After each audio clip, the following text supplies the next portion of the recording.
Magandang araw po sa lahat ng mga tagapakinig ngayon. Ang kwentong ibabahagi ko sa inyo ay patungkol sa babaeng kriminal na nagmula sa Czech Republic. Ang kaso niya ay naging kilala o tanyag sa buong mundo. Ang true story na ito ay naging inspirasyon pa ng mga manunulat ng libro at mga palabas sa takilya. Kung napanood niyo ang sikat na movie na The Orphan, ay dito iyon sa true story ng babaeng ito hinango. Ang babaeng ito ay walang iba kundi si Barbora Skarlova, 33 taong gulang at may maraming personalidad. Katulad sa movie, siya ay nagpanggap na isang masunurin, mabait at inosente na batang babae. Ngunit ang kwento niya ay may malaki ring kaibahan sa movie. Si Barbora ay ginamit lang ang kanyang kakaibang karamdaman upang linlangin at manipulahin ang mga umampon sa kanya para makagawa ng kasuklam-suklam na krimen. Magiging sapat kaya ang parusang ipapataw sa kanya? Kaya sa videong ito, ako po ay samahan niyong muli at sabay-sabay nating alamin ang true story ni Barbora Skarlova.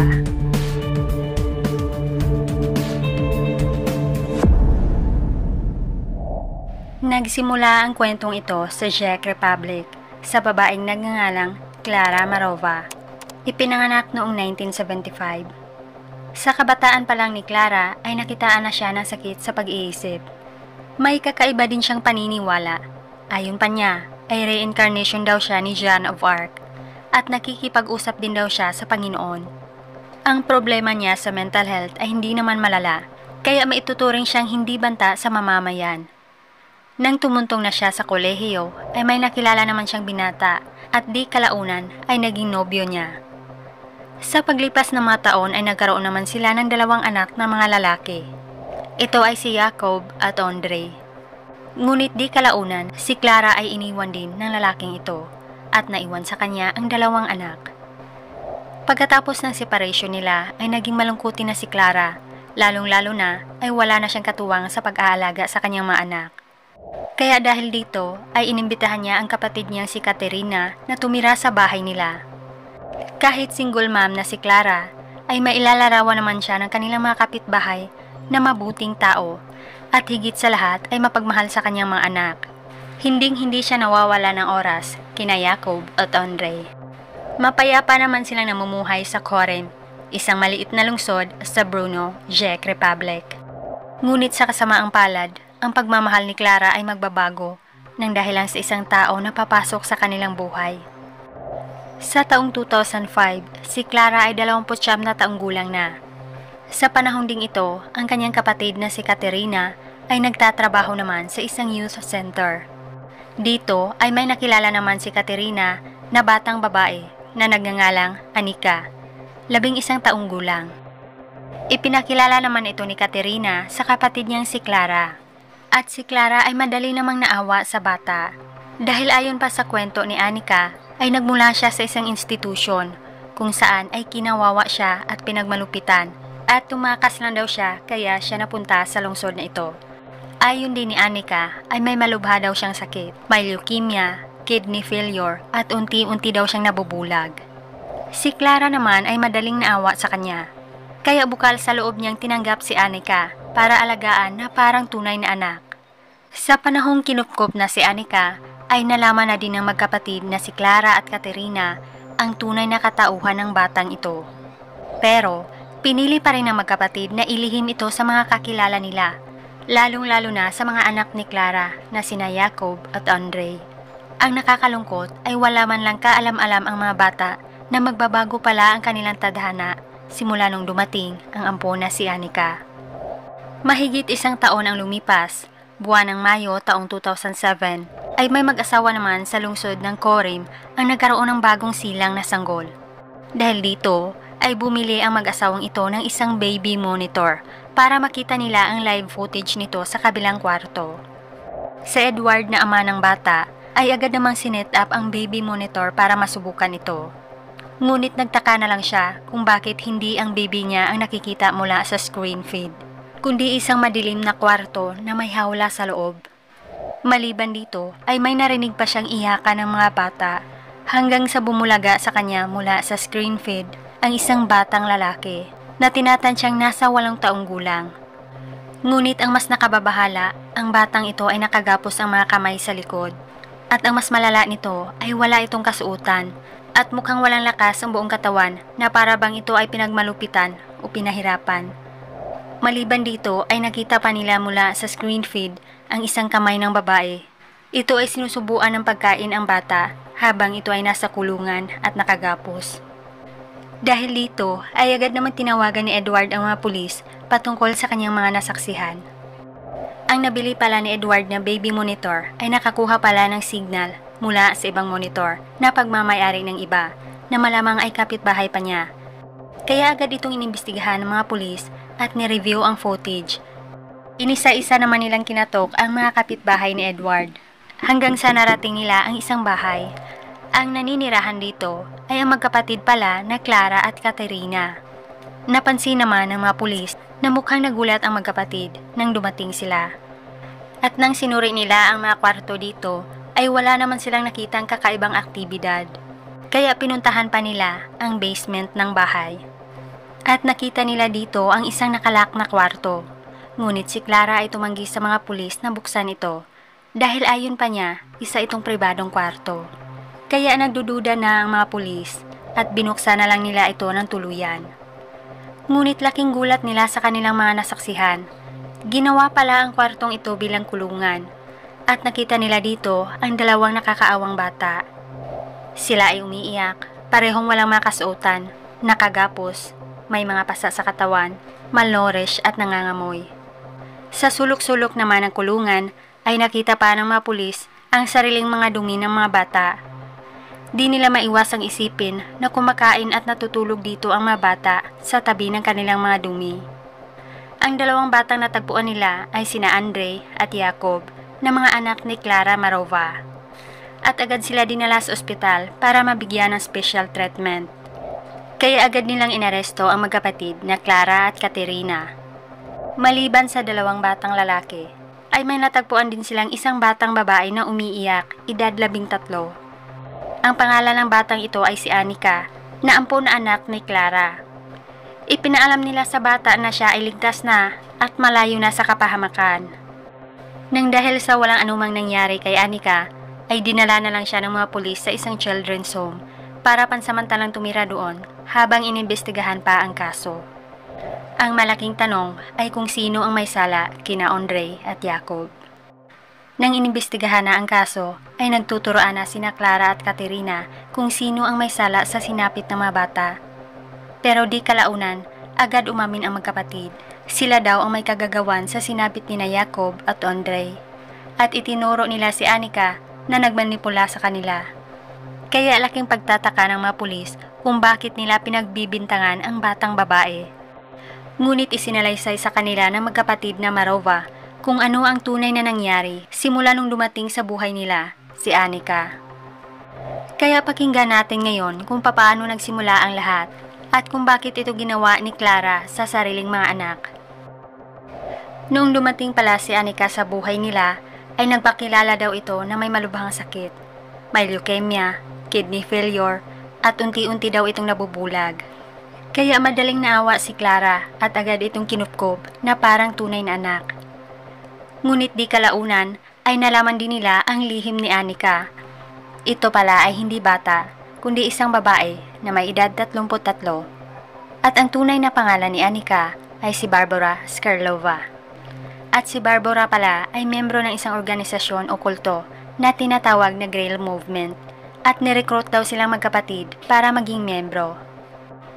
Ang misyon daw ng grupong ito ay para maisakatuparan ang mga utos ng Panginoon nila. At ang pagsunod daw sa mga nanaisin ni Barbara ay isa ng misyon. Kaya dahil dito, sinunod ng magkapatid ang mga ipinag-uutos ng babae. At nang dahil nagpakilala ang babaeng ito na may malubhang sakit na leukemia, kidney failure at unti-unting nabubulag, ay kinakailangan din ng magkapatid na alalayan ito sa mga therapeutic treatments. Kaya si Clara ay nakakatanggap ng mga emails mula sa isang misteryosong doktor kung sa papaanong paraan niya gagawin ang treatment ni Barbara. At ayon sa rekomendasyon ng doktor na ito, ang nasabing treatment ay nangangailangan daw na parusahan at pahirapan sina Andre at Jacob para daw ay gumaling ang sakit ni Barbara.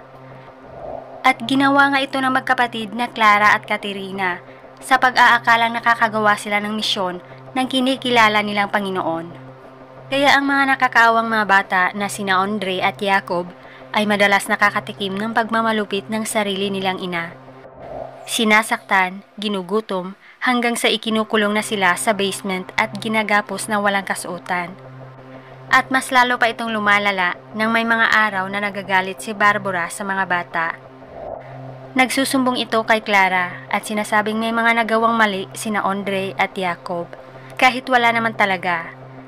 Kaya dahil dito ay mas lalong pinagmamalupitan ni Clara ang sariling mga anak nang dahil lang kay Barbara.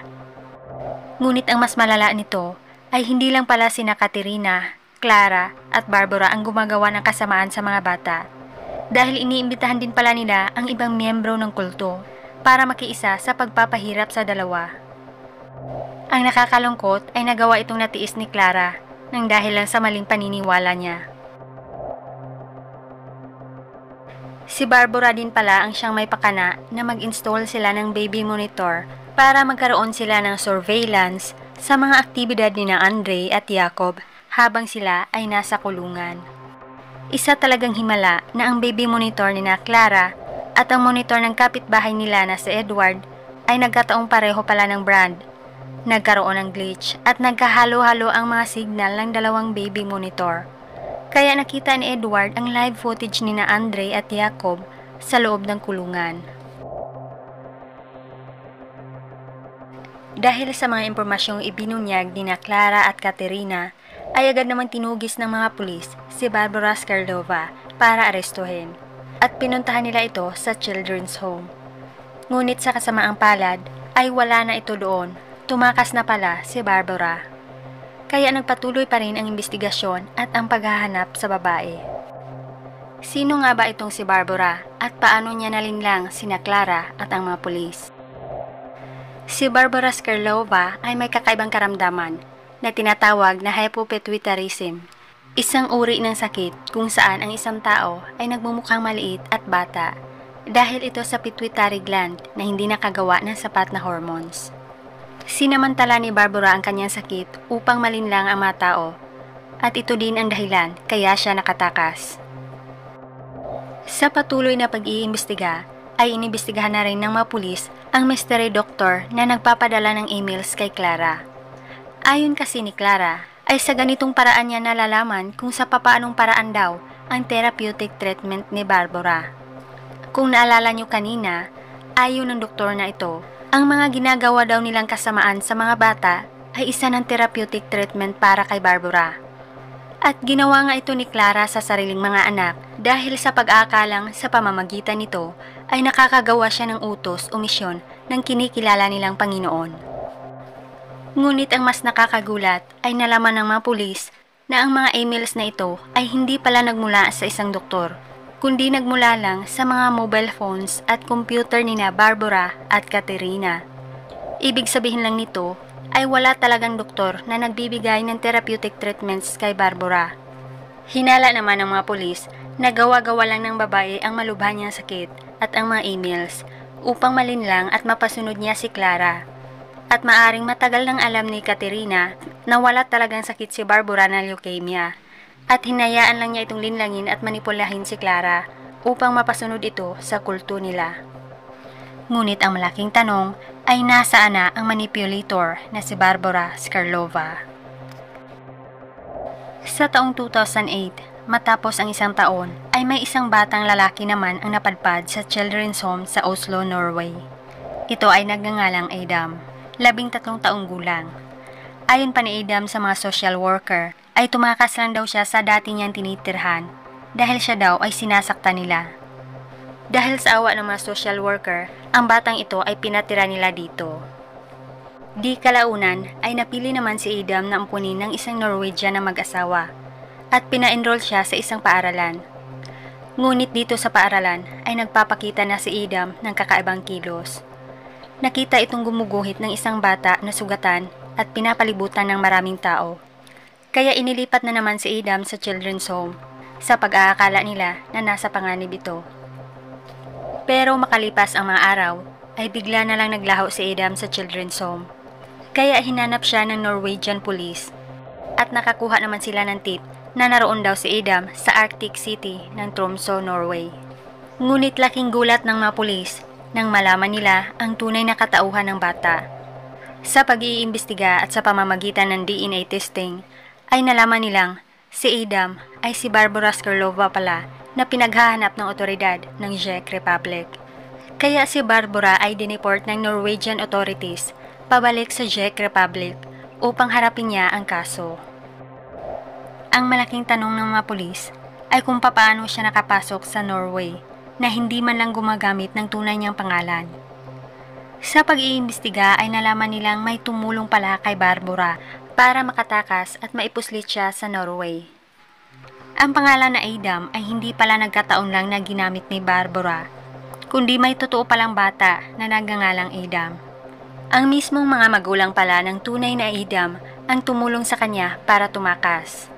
Pinagamit pa nila dito ang passport ng sarili nilang anak at ginawa pa nila ang lahat-lahat na paraan para hindi madetect at matagumpay na maipuslit si Barbara sa Norway.